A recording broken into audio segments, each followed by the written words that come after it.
बिहार में एनडीए को एक बार फिर से सत्ता मिली है। एक बेहद ही कठिन मुकाबले को जीतने के बाद नीतीश कुमार की अगुवाई में एनडीए फिर से सरकार बनाने जा रही है। इस चुनाव के मतगणना के आखिरी घंटे तक पूरी तरह से स्पष्ट नहीं था कि एनडीए बहुमत का आंकड़ा पार कर पाएगी या नहीं। बिहार चुनाव में पैदा हुए इस परिस्थिति के लिए चिराग पासवान के एलजेपी को बड़ा जिम्मेदार माना जा रहा है। चुनाव के पहले चिराग पासवान ने नीतीश कुमार का नेतृत्व अस्वीकार करते हुए बिहार में एनडीए से किनारा कर लिया था। फिर उन्होंने जेडीयू के खिलाफ प्रत्याशी भी उतार दिए, जबकि बीजेपी को समर्थन दिया। एलजेपी के प्रत्याशियों ने कई सीटों पर जेडीयू की हार की पटकथा लिख डाली। इससे जेडीयू की न केवल सीटें कम हुई बल्कि उसका वोट फीसद भी घटा। एनडीए से अलग होकर चुनाव मैदान में उतरी एलजेपी खुद तो केवल एक ही सीट जीत पाने में सफल हो सकी, पर उसने जदयू को 1.5 दर्जन सीटों पर नुकसान पहुंचाया। वहीं 4 सीटों पर वीआईपी और 1 सीट पर हमको भी क्षति पहुंचाया। एलजेपी 1 सीट मटिहानी जीती है, जहां उसने जदयू को ही हराया है। एकमा से जेडीयू की सीता देवी आरजेडी के श्रीकांत यादव से करीब 14,000 वोटों से हारी। यहां पर एलजेपी उम्मीदवार कामेश्वर सिंह मुन्ना को करीब 30,000 वोट मिले।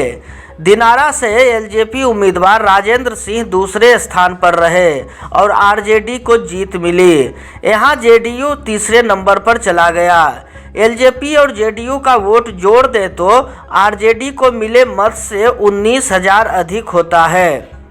रघुनाथपुर में एलजेपी और जेडीयू के वोट जोड़ दें तो वो आरजेडी से 9,000 अधिक हो जाती है, पर ये सीट आरजेडी के खाते में गई है। इस्लामपुर से जदयू करीब 3,500 वोटों से हारा और वहां पर एलजेपी उम्मीदवार को 8,500 से अधिक वोट मिले।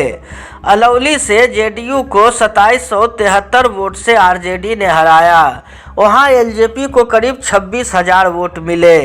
इसी तरह राजापाकर, महाराजगंज, खगड़िया, ओबरा, गायघाट, महनार, चेनारी, जमालपुर, जगदीशपुर, महुआ, दरभंगा ग्रामीण, साहेबपुर कमाल में भी एलजेपी के मिले वोट से कम वोट से जदयू की हार हुई है। इतना ही नहीं, सिमरी बख्तियारपुर से वीआईपी प्रमुख मुकेश सहनी करीब 2,000 वोटों से हारे हैं और वहां भी एलजेपी उम्मीदवार को 7,000 वोट मिले। सुगौली में एलजेपी के 24,000 वोट मिले, वहां वीआईपी को 3,407 वोटों से हार हुई। इसी प्रकार मधुबनी और ब्रह्मपुर से एलजेपी उम्मीदवार को मिले वोट से वीआईपी की हार हुई। इसलिए एक तरफ एलजेपी को वोट काटने से जहां जेडीयू वीआईपी को करीब 1.5 दर्जन सीटों पर सीधी हार हुई, वहीं अगर एलजेपी एनडीए के साथ चुनाव लड़ती तो एनडीए का कुल आंकड़ा करीब 150 सीटों की होती।